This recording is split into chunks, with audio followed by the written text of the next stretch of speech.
Hey guys, today we are going to be reading chapters 13 through 18 in Serafina and the Splintered Heart, and we are reading this with permission of the author and the publisher.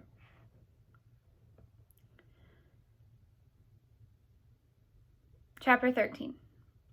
Serafina clung to the window, feeling like the universe itself was trying to pull apart what little was left of her, but she finally managed to climb down the side of the building and put her feet on the solid ground. Spirit or ghost or whatever she was, she squatted down and put her hands on the stone tile of the terrace, grateful for the plenum of the earth. It was becoming clear that the universe was taking her back, that her spirit only had so much more time to roam the earth before it faded into the elements from whence all things came. When Braden made it safely to the ground on the library terrace himself, he took a moment to catch his breath and wipe the rain out of his eyes. "Where are you off to in the middle of the night?" she asked in the rain, still angry with him for endangering himself like that. As if in reply, he gathered himself and headed into the storm. Tonight there was no party or music, just darkness and rain. She followed him down the steps and through the garden. He couldn't move quickly with his braced leg. He dragged it behind him, the metal scraping along the stone with each step. But he moved with determination and made pretty good time. It was clear that he knew where he wanted to go. He followed the winding path of the shrub garden past the golden rain tree, then down the steps through the archway into the walled garden. She didn't know where he was going, but it felt good to be with him and a part of his adventure into the night, whatever it was. Despite her narrow escape on the windowsill, she was still clinging to the hope that she could figure out what had happened to Braden since she'd been gone, how she could communicate with him and somehow get back to him. But she felt a wrenching loneliness too. A separation from him that tore at her gut. She couldn't speak to him or help him. She couldn't ask him what he was thinking. When she looked at his stark, grim face, it was filled with such desperation that it frightened her. She followed him down the length of the central arbor and into the rose garden. He ducked into the small stone shed used by the master rosarian, Mr. Fetland. The shed was filled with rakes, hoes, and other garden tools, along with pots, trays, and wired wooden apple crates. Braden grabbed a lantern and a shovel and headed back out into the rain again. The boy was soaked to the bone, and she could see him trembling, but he pressed on regardless. Through the garden he went, then down the path that led toward the pond. After passing the boathouse, it appeared he was going to cross the large red brick bridge that arched over the eastern spur of the pond, but at the last moment he diverted to the left and went into the woods. "This is getting stranger and stranger," she said. "Where are you going now?" He followed the edge of the pond beneath the overhang of the trees until she heard the sound of rushing water. They had come to the stream that fed into the pond, but the water didn't go straight in. A low brick structure had been built across the stream to block and control its flow. The structure was overgrown with several seasons of bushes, moss, and vine. It took her a moment to remember what it was. Years before, when Biltmore House was built, her old friend Mr. Olmsted, the estate's landscape architect, had decided that no estate was complete without a tranquil garden pond. He had told her that he had designed a similar pond in Central Park. She'd never been to New York City or any place outside of the mountains. She couldn't even imagine what flat ground looked like, how strange and disoriented it must be. But she remembered enjoying Mr. Olmsted's stories of the great city's park. There were no natural lakes on the Biltmore property, or anywhere else in these mountains, but years before an old farmer had dammed the creek to make a mill pond, so Mr. Olmsted had expanded it, redesigned it, and made it a part of Mr. Vanderbilt's garden. Serafina remembered that her pa had brought her out to this very spot and showed her the inlet to the pond. "It's a gentle little creek," her pa had explained, "but every time a storm comes in, it swells up bad and wants to dump muddy water, sticks, and debris into the pond. A farmer and a bunch of cows don't pay no never mind about a muck-filled pond, but it would never do for an elegant gentleman like Mr. Vanderbilt, so Mr. Olmsted had an idea." As Serafina remembered her pa's words, she couldn't help but think about how happy and filled with life he'd been when he told her these stories. Mr. Olmsted had his workers build this brickwork structure across the creek to gather in the water and control how it flowed. You see, the water slips real smooth-like right into that big hole there. If the water's clean, then it runs out towards the pond. But look down in the hole real close, Sarah. You see that metal contraption in there? Mr. Olmsted asked me to rig up a steel basket and a sluice gate so that if there's a big storm and the creek water is all muddy and full of debris, then it won't flow into the pond." "But I don't understand," Serafina had asked in confusion. "Where's the storm water go? It's got to go somewhere, doesn't it?" "Ah, you see, there's the trick of it. When we built this thing, Mr. Olmsted instructed his work crews to construct a long, winding brick tunnel called a flume under the pond. The tunnel goes from the inlet here all the way underneath the pond to the far end, nigh on 1,000 feet away. So now when it rains hard and the creek overflows with muddy storm water, the metal basket fills with sticks and debris. The weight of it tilts the mechanism, the sluice gate opens the entrance to the tunnel, and the whole mess of it pours in. The storm water and debris flow through the tunnel underneath the pond and gushes out at the far end without ever having a chance to muck up the clean water in the pond. From there, the storm water continues on its natural course down the creek, eventually ending up in the big river the way God intended it." As her pa finished his story, Serafina could hear the reverence in his voice. "You see, Sarah, you can accept things the way they are, or you can make them better." And Serafina knew that both her pa and Mr. Olmsted were the kind of people who made them better. As Serafina remembered her pa's story, Braden leaned down into the brick structure and used his lantern to look around inside. The stream was running strong and smooth with a large volume of rainwater pouring down into the main intake hole. But the water was clear of debris, so the metal sluice gate had not opened yet, allowing the water to flow directly into the pond. Braden began chucking sticks and branches into the metal basket. "What in the world are you doing that for?" Serafina asked. As he filled the basket with the weight of the branches, the sluice gate scraped slowly open.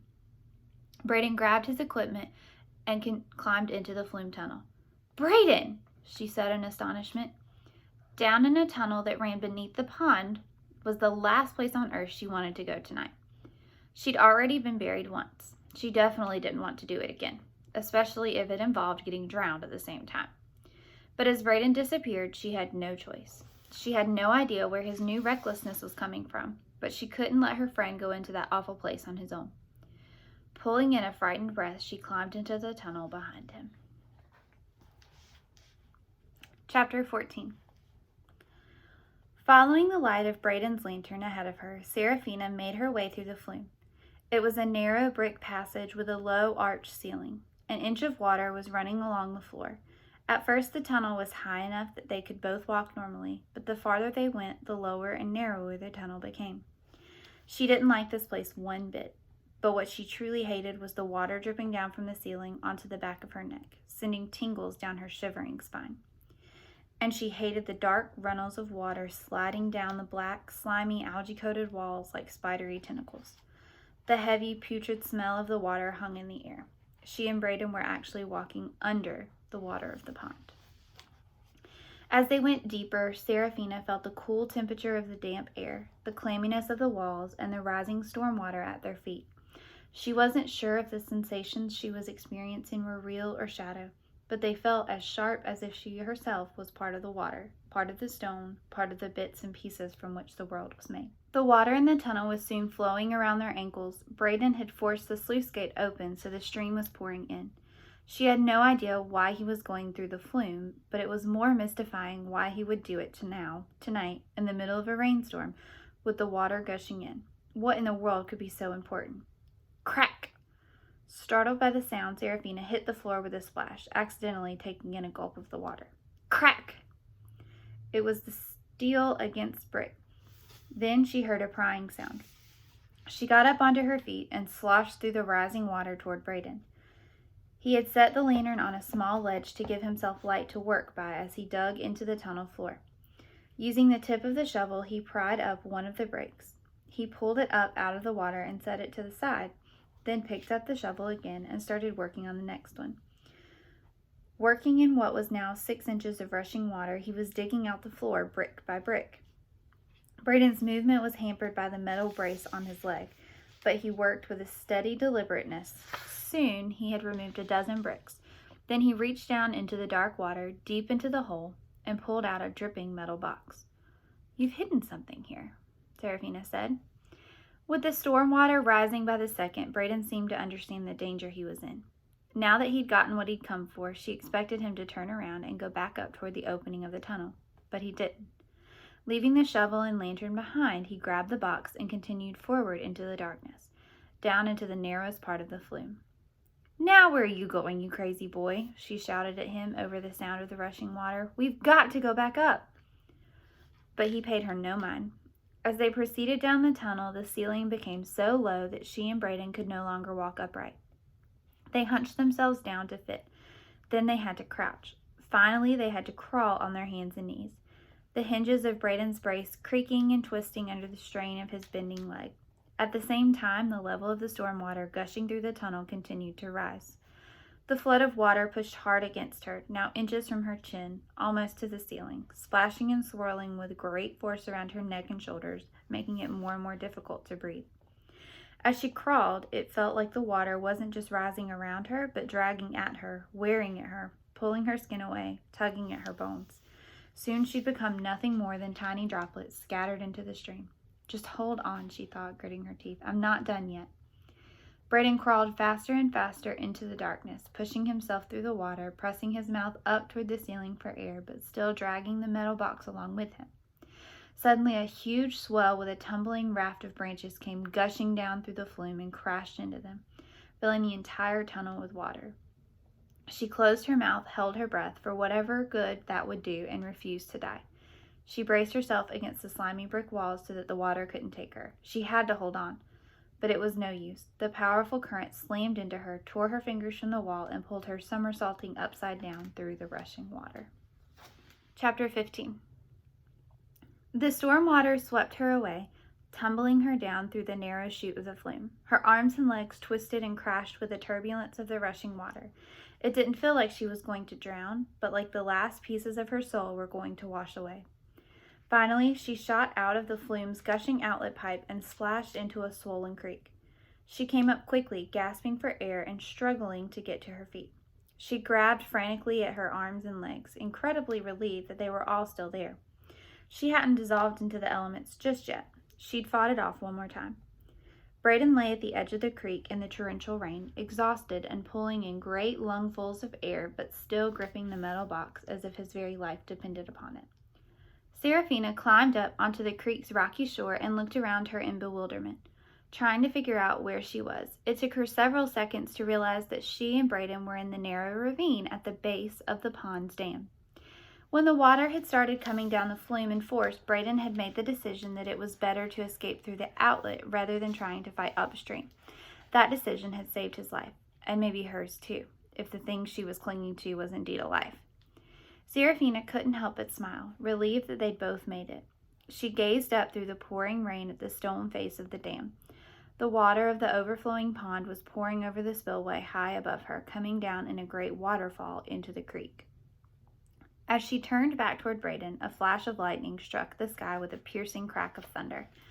Braden tightened his jaw, wiped his wet hair out of his eyes, and got up onto his feet. Whatever he was doing, it was clear he wasn't done. He knelt down on the rocks at the edge of the storm-swollen creek and opened the metal box. Serafina had no idea what was inside, but the moment he opened it, she could see something extremely black inside. She stepped back in uncertainty. Braden pulled out a long black garment, fine black wool on the outside with an inner lining of black satin. A sickening feeling gripped Serafina's stomach and twisted hard. She could see that the garment had been badly torn. Many parts were nearly shredded, as if by the claws of a wild beast. A blinding glare of white light glinted on the garment's small silver clasp as a lightning bolt burned up the sky. Her palms started sweating, her lips tightened, the rain poured down on her face. As Braden gathered the garment in his hands, it began to writhe and rattle like a living snake.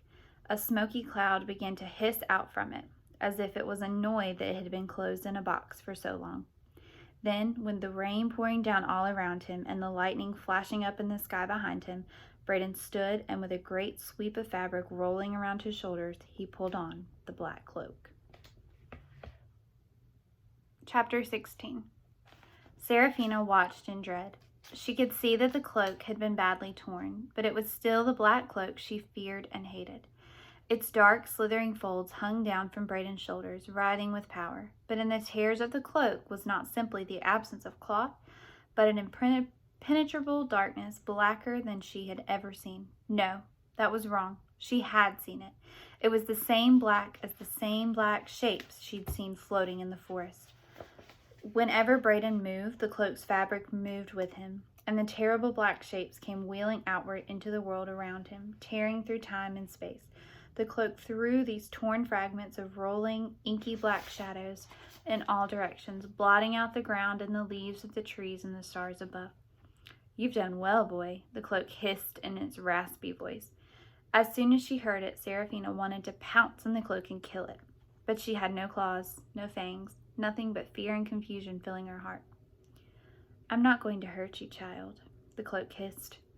Months before, she and Braden had seen the cloak's evil with their own eyes. It had many powers, but the most sinister was that it allowed the wearer to absorb people, body and soul, deep into the black void of its inner folds. Her mother had been imprisoned in the cloak for 12 years, until Serafina cut it into pieces at the angel's sword in the graveyard and freed her back into the world. Destroying the cloak that night had also freed Clara Brams, Anastasia Rosanova, and the other children who had gone missing. But the point was that she had slashed the cloak. She had destroyed it. How could it be here again? The last time she remembered seeing any sign of it, there had been nothing left of it but the silver clasp. Detective Grayson had found the clasp in the graveyard and died with it in his hand the night he was killed by the rattlesnakes. Had Braden somehow retrieved the clasp and reconstituted the black fabric of the cloak? But if so, for what terrible purpose would he bring such an evil thing back into the world? And if it had been remade, why was it so badly torn? Still wearing the cloak, Braden stared at the ground, his face clouded with what looked like hatred, violence, and bitter despair all at once, his mind consumed with thoughts he could not bear. "Please forgive me, Serafina," he whispered to himself. "Forgive you?" she said, even though he couldn't hear her. "What did you do?" She still couldn't believe what she was seeing. Braden was actually wearing the black cloak. "Tell me what you did, Braden," she shouted at him. She didn't understand what was happening. Had he turned evil?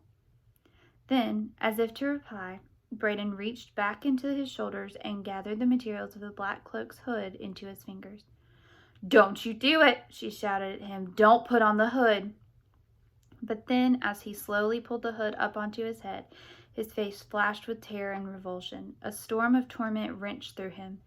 As he turned toward her, the hanging pieces of the cloak's shredded fabric went wheeling outward, ripping the air with splintering black shadow, tearing through everything around her.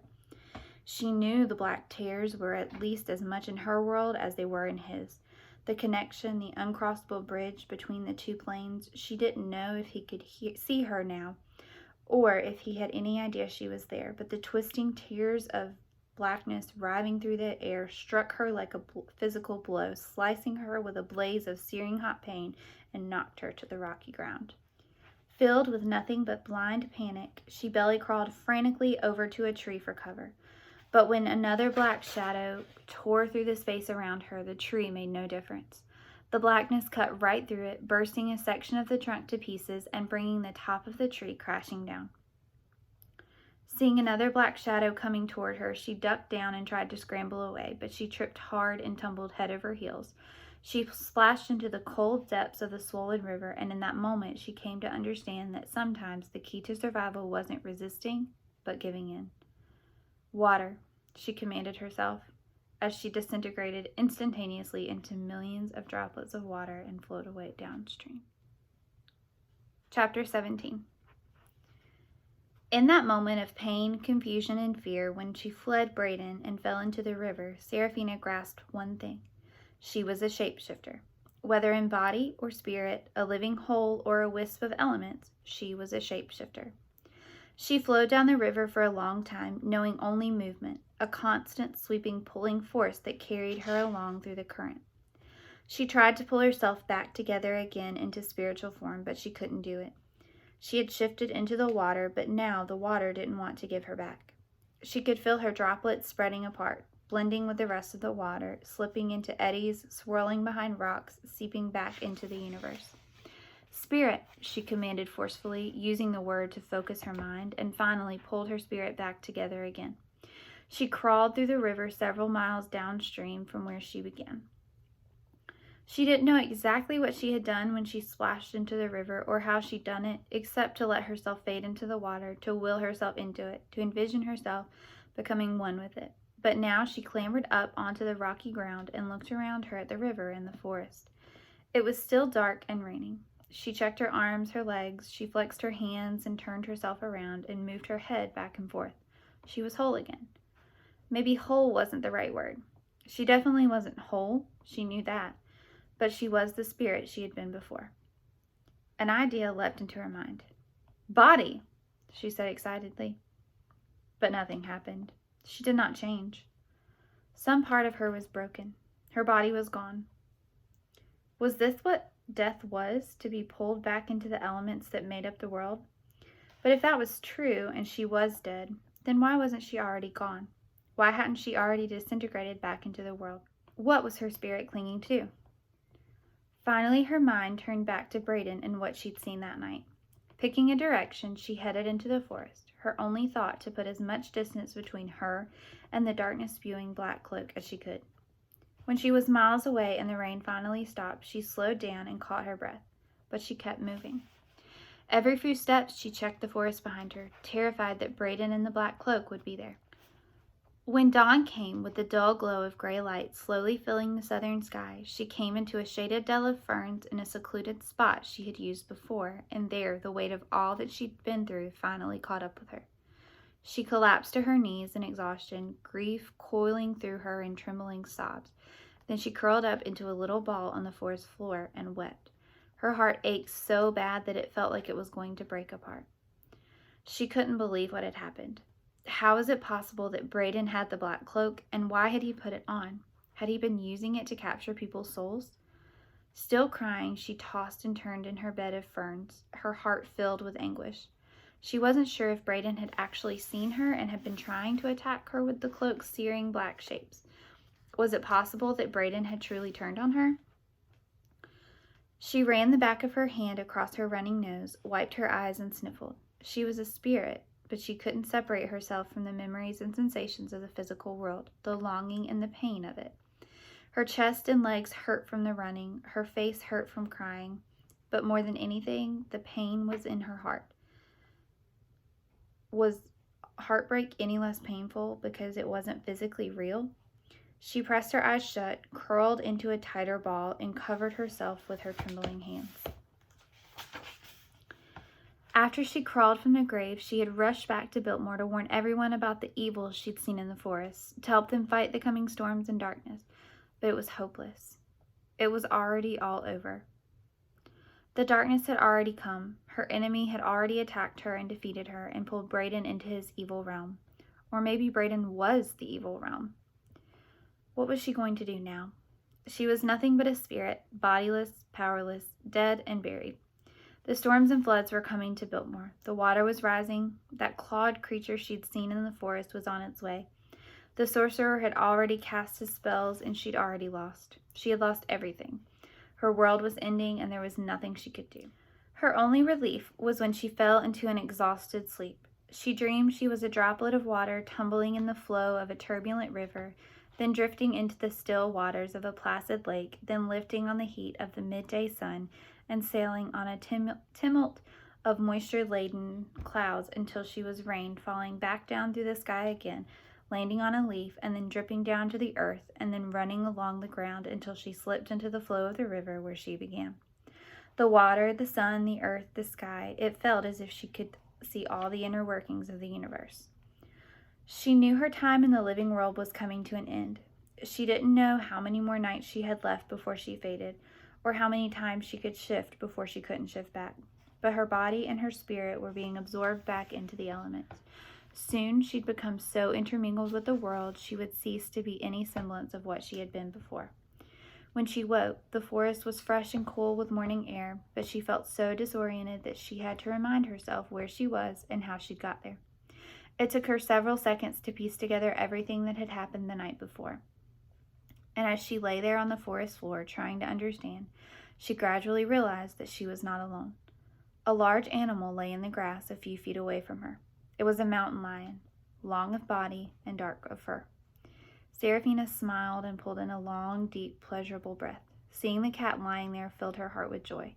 It was a catamount she knew well. Chapter 18. Not sure if the mountain lion knew she was there and worried that she might scare him away, she did not move. She watched him for a long time, the gentle rise and fall of the cat's chest, the slow curling of his tail, and the small flicking of his huge paws. It was her friend Wesa, and he was dreaming. As she lay in the ferns beside him, she closed her eyes and tried once again to change into her feline form, but it didn't come.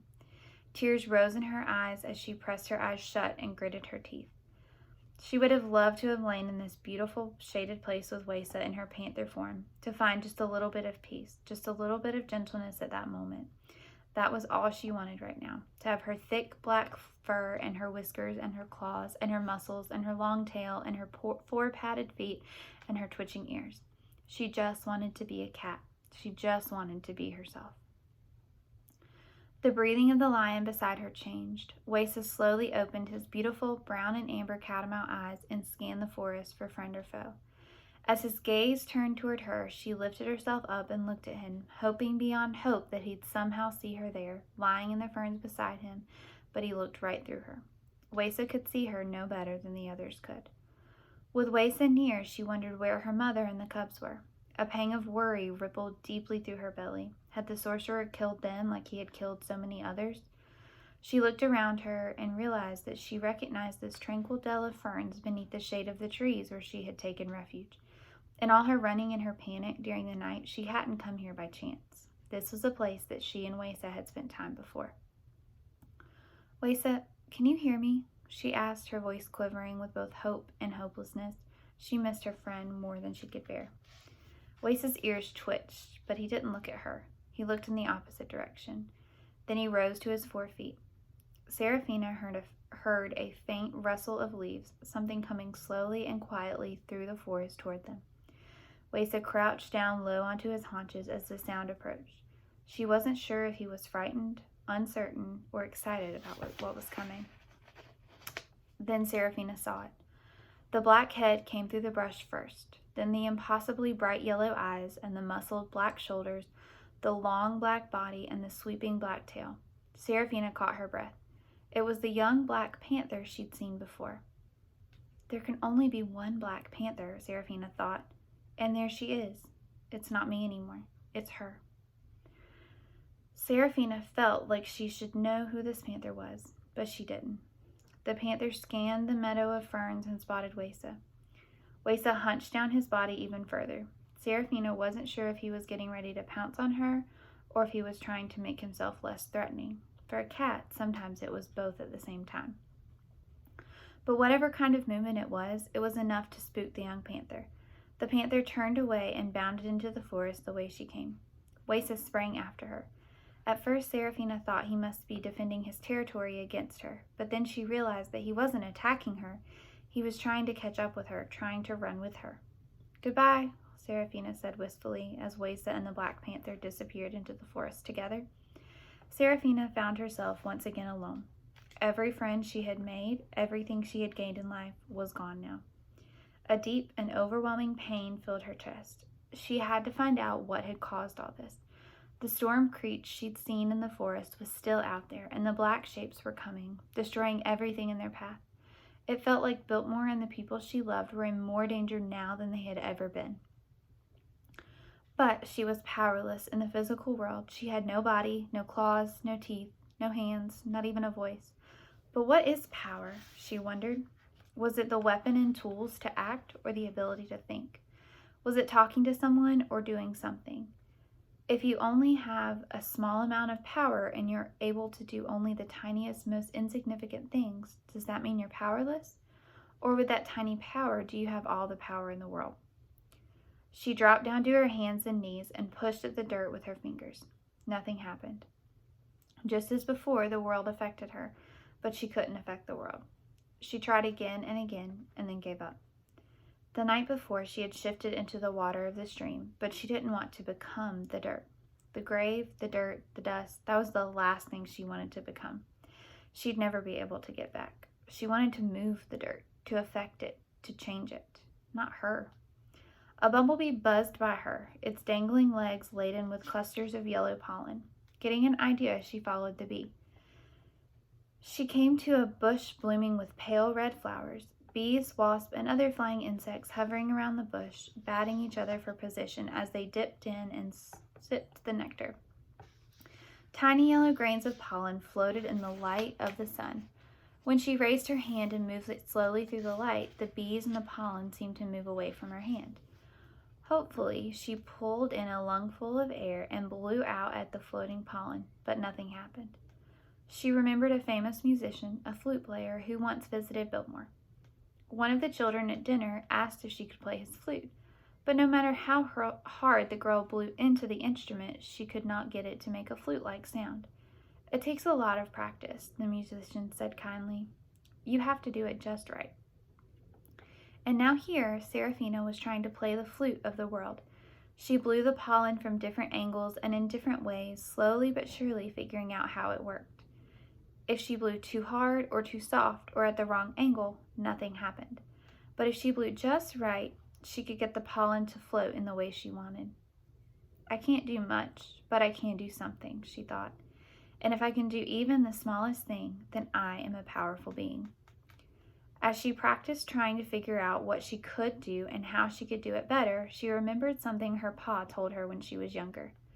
"Sometimes I reckon the universe we live in is one of God's great machines," her pa had said. "Its gears are nigh on invisible, and its spinning wheels are often silent. But it's a machine all the same like, with patterns and rules and mechanisms, and if you look real close, you can understand it, and just for a spell, in just the smallest way, you may be able to get it to do what you want." When her pa told her that, he was talking about the mechanical devices he dealt with every day. He definitely wasn't imagining his daughter as a whispery little haint blowing premortal dust, but she reckoned the principle was the same. By practicing over and over again, she found that she could move dust and pollen floating in the air where she wanted it. She could rustle the edge of a leaf and change the flight path of a bee. And it all made her laugh. The mere act of having an effect on something, anything, caused her immeasurable joy. It meant that, at least for a little while longer, she was real. She went over to the bank of the stream and tried to see if she could use her hands to channel the water into a certain way, creating little turbulent eddies near the stream's shore. She found that she couldn't block the water with her fingers or lift it in the cup of her hands, but sometimes if she focused on the flowing water in just the right way, she could shape its movement. She slowly realized that one of the most important things was that she had to let go of this idea that she was a human being or a catamount with a physical body in the living world. She had to accept the idea that she was a different kind of thing now, a spirit, just thought and soul, a tiny wave of energy and elements, dust and wind and water. And when she began to accept this, to let herself slip with the flow of the world, she began to see the fabric that held everything together, and she could give it a little tug. Through all this practice, she kept thinking about the terrible evil spreading across the land. Somehow she had to fight it, but the loneliness of it all was nearly unbearable. She wanted to talk to Wesa and run at his side. She wanted to warn Mr. Vanderbilt about the coming dangers. More than anything, she wanted to ask her pa for advice about what she could do. But of course, there was no point now. Wesa and Mr. Vanderbilt and her pa and the others couldn't hear her words.